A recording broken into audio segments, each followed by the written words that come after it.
Moped gangs on London's streets brazenly stealing from pedestrians, some going to any length to take from their victims.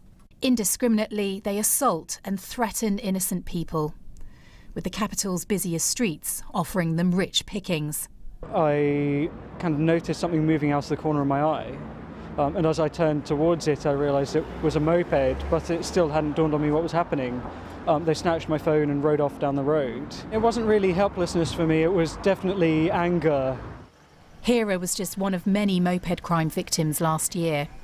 Now, new figures obtained by BBC London show that moped-assisted thefts and robberies in our shopping hotspots have increased sixfold over the last 2 years. The data from the Met Police shows it's here on Oxford Street where most offences took place last year, with 291 compared to 278 the year before and 13 in 2014 to 15. Regent Street and Bond Street have also seen thefts increase dramatically since 2016. The situation is of huge concern to criminologists. It's certainly the crime of the moment, it appears in London. And young gang-affiliated boys, for example, will actively want these mobile phones because they can sell them for high value.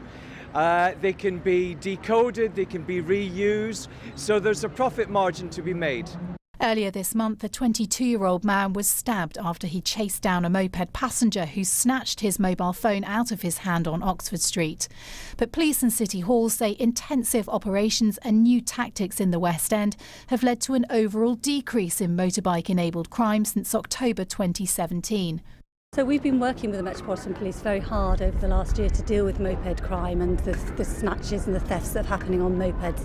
And the money that the Mayor has put in this week into extra policing and extra officers on the street will have an impact on all crime. So that includes moped crime.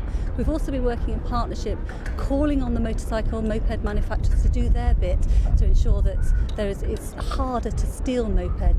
Despite these assurances, Hira says it's no surprise he still feels unsafe and is always wary when walking alone. I do look over my shoulder more than I used to, so there is a slight feeling of being on edge still, just because of what happened back then, but I mean that's to be expected.